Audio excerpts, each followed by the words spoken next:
Je veux parler du processus du syndrome de l'arroseur arrosé.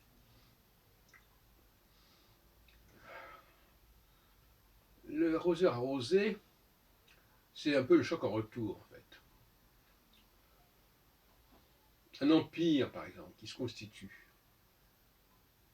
qui va dépasser ses frontières naturelles, en quelque sorte, et qui va annexer, englober les territoires extérieurs, voire même outre-mer, au niveau politique, géopolitique, eh bien, il doit s'attendre à un choc en retour qui peut avoir des effets extrêmement néfastes et toxiques. J'en prendrai trois exemples.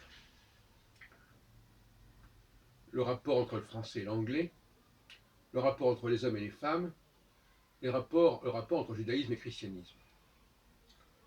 Dans ces trois cas, il y a eu une volonté, ou en tout cas une réalité qui s'est imposée, d'un rayonnement, d'une expansion.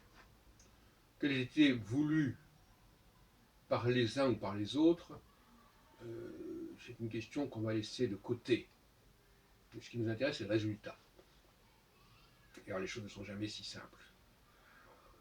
De facto, le français a rayonné en dehors de son territoire, sur l'Angleterre, et dans une moindre mesure sur bien d'autres pays, comme l'Allemagne, comme la Russie, et bien entendu, comme l'Afrique du Nord.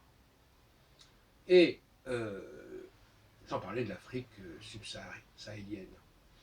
Et cela aboutit, bien entendu, à une certaine confusion qui s'est faite parfois aux dépens du français. Notre exemple que je n'ai pas cité, c'est le cas de la Russie. La Russie, qui s'est étendue par-delà ses propres frontières, à l'URSS, puis au lendemain de la Seconde Guerre mondiale, à une partie de l'Est de l'Europe. Et là encore, ça a posé un certain nombre de problèmes. Dans le cas du rapport entre judaïsme et christianisme, bon, c'est assez connu d'une certaine manière, mais pas tant que cela. Du moins, on n'en a pas toujours apprécié les conséquences et les implications. Que le judaïsme se soit étendu par-delà ses propres frontières, c'est une évidence, à la fois sur le plan géographique et à la fois sur le plan, disons, ethnique et religieux, même à la limite, pourquoi pas. Et ça aboutit à ce que l'on sait, c'est-à-dire. Mais avant d'y arriver, je parlerai de ce dernier volet qui est le rapport des hommes et des femmes. Là encore, les femmes ont été intégrées petit à petit, notamment au XIXe siècle, mais de toutes sortes de façons bien avant, dans le travail masculin, dans le salariat et dans la vie sociale. Tous ces processus d'intégration. Le mot intégration voulant dire mettre à l'intérieur ce qui était à l'extérieur, hein, en gros. Et tous ces processus d'intégration ont des effets pervers, d'où cette expression que j'employais au début de ma causerie, l'arroseur arrosé. Et ça veut dire que tôt ou tard, il va falloir faire attention à cela. Et c'est ce qui s'est passé à de nombreuses reprises. La décolonisation, c'est en partie ce problème-là, une réaction contre ce risque. Le retrait de la Russie, d'une part des pays de l'Est et d'autre part de l'URSS, est également significatif. On pourrait parler aussi de la Turquie qui s'est également retirée par rapport à un certain nombre de pays satellites du monde arabe. On pourrait parler de l'Autriche qui s'est également retirée de son empire austro-hongrois, assez ramifié et arachnéen. Tout cela n'est pas forcément comparable. On pourrait aussi parler de l'empire israélien en Cisjordanie. On pourrait parler de l'empire allemand pendant la Seconde Guerre mondiale, avec tous les problèmes que ça a posés. Problèmes compliqués d'ailleurs, pour Hitler lui-même, qui a abouti à des solutions absolument épouvantables d'ailleurs. Donc, la notion d'empire est une notion, est une hubris, est un débordement. Dans le cas du judaïsme, ça vient de David notamment, le roi David, qui a, par ses victoires, c'était quand même près de 1000 ans avant Jésus-Christ, a conduit le peuple hébreu à s'ouvrir, à se prolonger vers d'autres peuples. Et par là même, la religion du peuple hébreu a également dû s'ouvrir. Donc l'empire est une ouverture, de certaine manière. Intégrer, c'est aussi s'ouvrir. Alors, où est-ce que je veux en venir, finalement, pour ceux qui n'auront pas compris? Je veux en venir au fait que il y a toujours un moment. D'abord, j'ai une approche qui est cyclique. Et ça, je regrette quand j'entends les gens parler que les gens n'aient pas d'approche cyclique. On a beau dire qu'il y a une alternance de droite à la gauche. Alors, effectivement, aujourd'hui, cette notion-là est en crise. Mais en réalité, elle ne l'est pas tant que cela.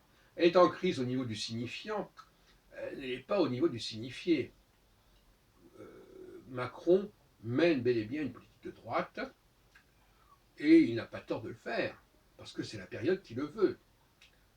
Et d'ailleurs, ce n'est pas par hasard qu'il avait nommé, avant les élections, un Premier ministre de droite, issu de la droite. Il ne faudrait quand même pas l'oublier, et un ministre de l'économie également, Bruno Le Maire en l'occurrence. Il ne faut quand même pas exagérer. Bon. Alors, il y a un manque de conscience qui vient du fait que les gens ne comprennent pas qu'il y a des périodes où on n'est plus dans l'égalité.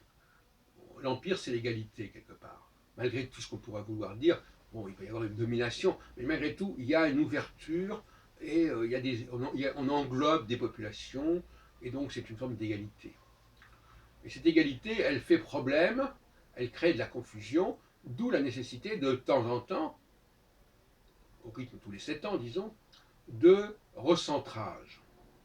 C'est ce qui s'est passé avec la France aussi, quand elle s'est retirée plus ou moins à un certain niveau de son empire africain, par étapes successives, entre les années 50 et les années 60, c'est tout l'empire, toute la présence africaine en France a changé de nature, aussi bien dans l'Afrique du Nord que dans l'Afrique centrale, occidentale, etc. Donc, il y a une nécessité de ce recentrage, de ce ressourcement,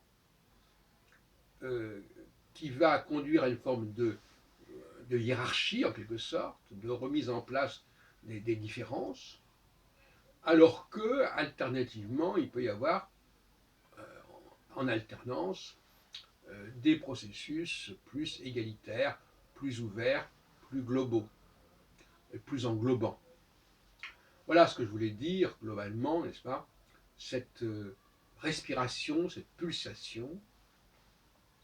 Et on ne comprend pas ça aujourd'hui. On ne comprend pas qu'il y a un temps pour chaque chose, comme dirait l'Ecclésiaste. Et qu'on ne peut pas vouloir mener toutes les politiques au même moment. Et même Macron ne le fait pas, malgré ses dires, et ce n'est pas non plus ce qui est possible de faire. On ne peut pas à la fois prôner l'égalité et prôner une forme de dynamique qui permettrait de donner toute sa place à ce que Macron appelle les premiers de cordée, c'est-à-dire ceux qui sont le moteur, qui sont la locomotive dans tous les domaines.